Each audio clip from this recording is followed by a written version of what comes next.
భీమ్. నా పేరు సీతారామరాజు. 1947 ఆగస్టు 15 నుండి భారత్కు స్వాతంత్రం ఇస్తామని బ్రిటిష్ ప్రభుత్వం 1947 జూన్ 2వ తేదీన ప్రకటించగా, ఆ విషయాన్ని భారత్లో లార్డ్ మౌంట్ బాటన్ గారు జూన్ 3వ తేదీన ఆ మరుసటి రోజు ప్రకటించారు. దీన్ని మౌంట్ బాటన్ ప్రణాళిక అంటారు. ఈ ఈ మరి ఈ స్వాతంత్రం వచ్చిన రోజు మనం ఒక జెండాను ఎగరేయాలి కాబట్టి రాజ్యాంగ పరిషత్ ఏం చేసిందంటే ఒక జెండా ఫ్లాగ్ కమిటీ అనే దాన్ని ఒకటి ఏర్పాటు చేసింది.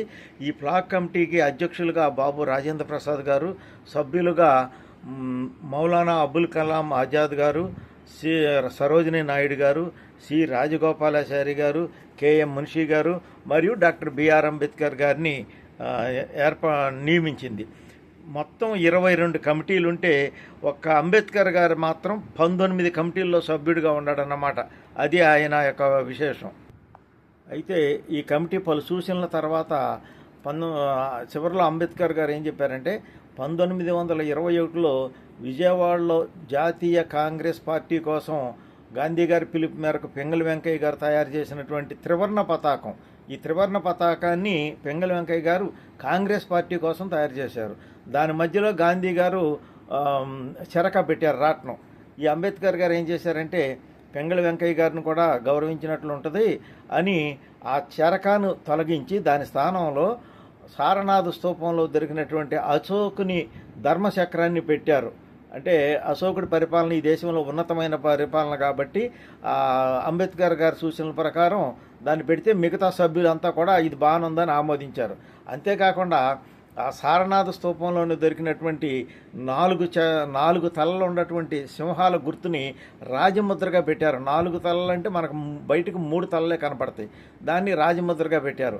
అంతేకాకుండా దేవనాగరి లిపిలో ఉన్నటువంటి సత్యమేవ జయతే అనే వాక్యాన్ని కూడా జాతీయ వాక్యంగా అంబేద్కర్ గారు సూచించడంతో కమిటీ ఆమోదించింది.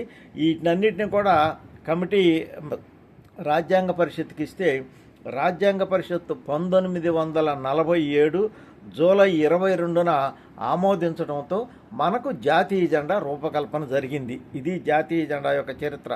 జాతీయ జెండా రూపకల్పనలో 3 పాత్ర ప్రధానంగా కనపడుతుంది. ఒకరు పింగళి వెంకయ్య గారు, జాతీయ కాంగ్రెస్ పార్టీ కోసం తయారు చేసిన త్రివర్ణ పతాకం మూలం కాబట్టి అది పింగళి వెంకయ్య గారు తయారు చేసింది కాంగ్రెస్ పార్టీ కోసం. రెండవవారు విక్టోరియా మ్యూజియంలో